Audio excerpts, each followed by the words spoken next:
Hello and welcome back to the Property Cast. Today we're talking about how to view a property, and in particular we want to bear in mind that this is a buy to let, or we want to sell it on. So if it becomes a buy to let, we need to bear in mind the compliance of this property, and we also want to bear in mind that if you wanted to flip this, what are the anticipated costs? Because there might be some things when we view a property that we have to put right. So there is a number of areas that I would recommend to look at when you view the property, and I'm going to list them all out, and I'm going to provide you with a checklist for this as well. So let's get right into it. So the first area that you need to consider is actually the area that the property is in. If you're investing quite local, then this might be relatively easy because you know the area, but even then you probably have never lived in that street, and that means you should have a little walk around and see what it's like, what the neighborhood looks like, what the cars look in the street where you're planning to potentially invest, and what the gardens of the neighbors look like. You can tell a lot from cars, front gardens, rear gardens, all those kind of things. So always a good idea to have a look around, maybe arrive a little bit early for the viewing and use that time to explore the neighborhood a little bit. Then when you get to the property, two things to first have a look at is the curb appeal of the property, just to see, does it look visually attractive, or is it an ugly house that would put people off from viewing it? Potentially you want to flip this property, so it needs to be attractive to other people, or if you want to let it out, that's equally important that potential tenants find it an attractive property to look at.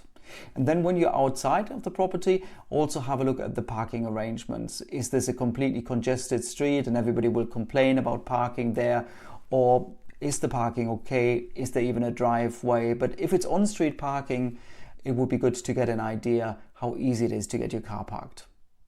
Then on approaching the house, I first have a look at the roof area. Basically what I want to identify is how old is the roof? Are there any repairs anticipated? And you can do that simply by looking up from street level to the roof, unless of course it's a high building and that's not possible. But with most properties, you are probably able to look at the roof, and you simply look along from the top to the bottom of the roof, so along the ridge of the roof, to see if anything is out of sync there, if there are any tiles that have slipped, anything that looks like it needs a repair.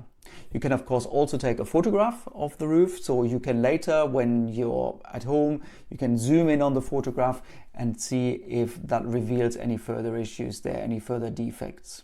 And whilst you're on looking at the roof, I would recommend to also have a look at the gutters and also the downpipes, drain pipes, because gutter problems, whilst they're relatively easy to fix, they can reveal, or they can hint at problems inside the property. So often when you have a damp patch inside of a property, the problem actually comes from a problem with a gutter.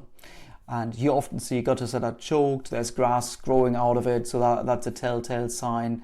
And if you have your viewing on a rainy day, then of course it's quite easy to see if water is spilling out of the gutter onto the pavement or into the front garden.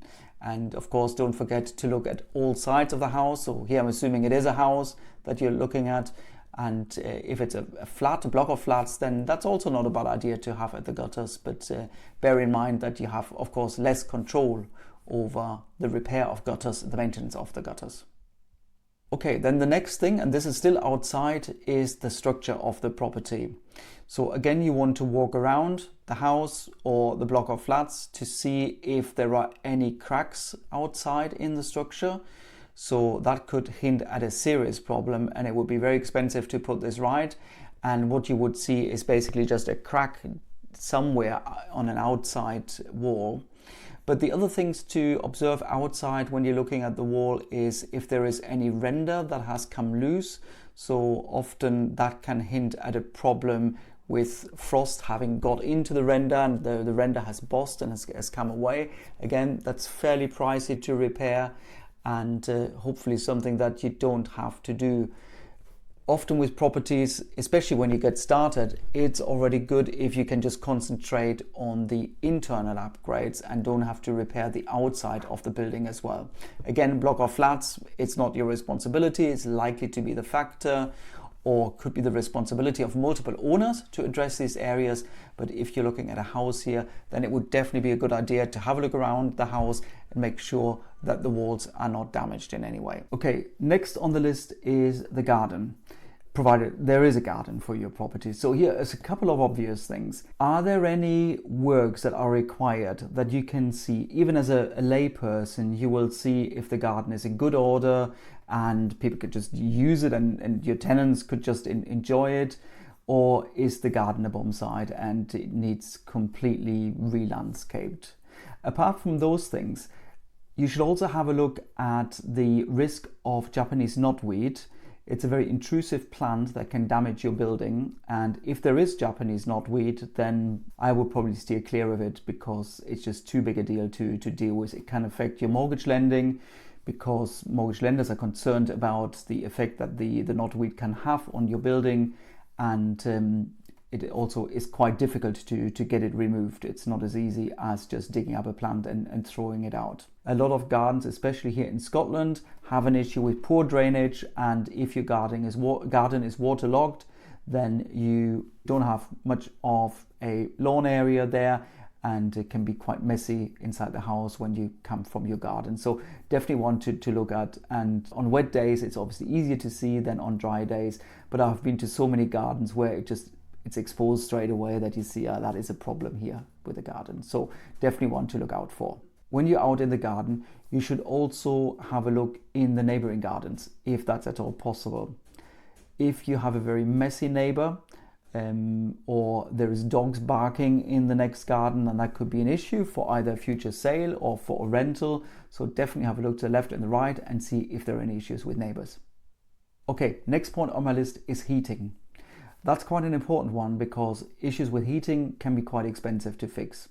If you're looking for a doer-upper, then you're very likely to find issues with the heating. This could be an old boiler, or no central heating at all, or maybe electric heaters, electric panel heaters, storage heaters, and removing a storage heater and replacing it with another electric heater. Again, that can be expensive, £500, £600, £700 per heater. So your best option is actually to find something that has a central heating system. You can tell, of course, by there being radiators in all the rooms. And then you should have a look at the boiler to see how old the boiler is. Often you can see that from a little sticker on the boiler. There's often an installation date on it, and you can probably expect for a boiler to be replaced every 12 to 15 years. So if your boiler is quite old, there's a big risk that this boiler has to be replaced, and plan for about £3,000 for a boiler replacement, depending on the size and model you want to go for.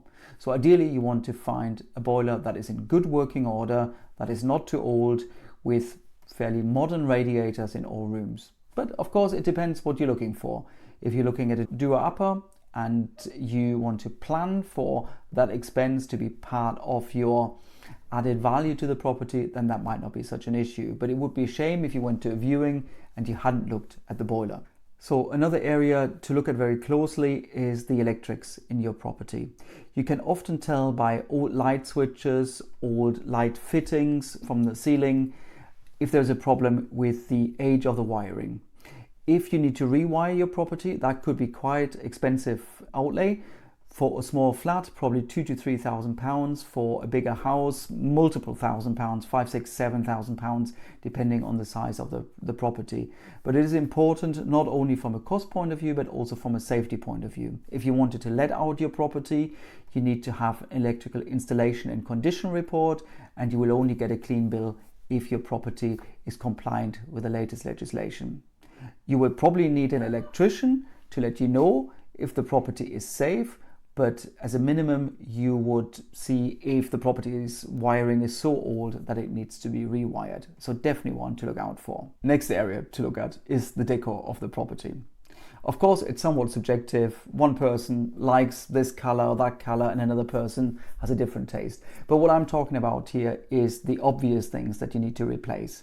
If carpets have to go and you have to recarpet a room, that's about £300 to £400. Maybe you have laminate, the prices will be quite similar. Then look at the walls. If there is any wood chip wallpaper, that's a pain to remove it, but you'd better do it because otherwise it just looks dated and you don't want that. Then also have a look at possible dampness inside the property. So as you're looking around the room to examine if the decor is acceptable, have a look in corners, especially sort of cold corners of the room or the house or the flat that don't get a lot of sunlight or are behind furniture, as much as that is practical to look at, because dampness needs to be dealt with as well. So that's an area that I think is important to have a good look around and bear that in mind, especially for your costing, for your refurb cost. My next area to examine is windows. So on windows, they obviously have a limited lifespan, and you should open a couple. That should be absolutely permitted by the owner or the viewing agent who's going around with you, and you should try and gauge how old the windows are. Windows come to an end of their lifespan probably within 20 years, 30 years, but if they're older, if they don't open properly, or in fact if you see that the insulation between the double glazed units have gone and they have this milky appearance in between the panels, then you need to budget for a replacement of the windows. Bear in mind that if you're in a conservation area or you're dealing with a listed building, then replacement of windows can be quite expensive. You might have to replace like for wooden sash windows, and that could be quite an expensive affair. So definitely one not to forget about when you're on a viewing. And lastly, bathrooms and kitchen. If you have an old kitchen in your house, then that is likely to be replaced, or you need to replace it, whether that's for a tenant or for a flip, and the same will apply to your bathroom or bathrooms. Sometimes they're so old that you think they definitely have to go, and that's then easy to decide. Sometimes you have bathrooms where you think, nah, I don't like the tiles here, but if I have a wet wall, it might actually look much better. And the same with the kitchen. Sometimes you can do something with refacing kitchens or just applying some new panels, splashbacks, and you can avoid the big cost. But otherwise, plan for these things and have a good look at these two rooms, because they're typically quite expensive items on your list. Okay, I want to give you a couple of general pointers for viewings as well. First of all, do take pictures and possibly a video if that's allowed at the property, especially if you see multiple properties throughout a day. It can be a little bit confusing at the end of the day. They all blend into one, and if you think after the first or second property you will still remember it, I can guarantee you it might not be the case at the end of the day. So I would say take pictures and take a video. The pictures also allow you to zoom in later. So we talked about the roofs, the gutters. If you can take pictures there that you can examine later, then you might find an issue that you didn't see right away when you were at the property.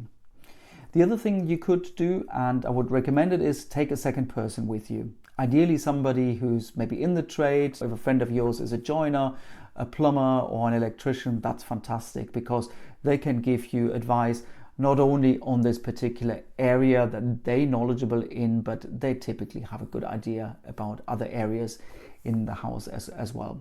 It can also help you a little bit to get a bit of time away from the vendor or the viewing agent if there is a second person, because often some time is taken up with the niceties of talking about the property or the market, and if you have a second person there, that will give you probably a little bit of free time to look around the property. And also, if it's possible, have a chat to neighbours. Often you bump into them anyway. I'm not suggesting you ring everybody's bell and try and get them out of their flat to talk to them, but quite often you bump into neighbours, be it on the street or be it in the house, and they can often give you quite useful information that you might not have come across. And so definitely a recommendation to speak to them.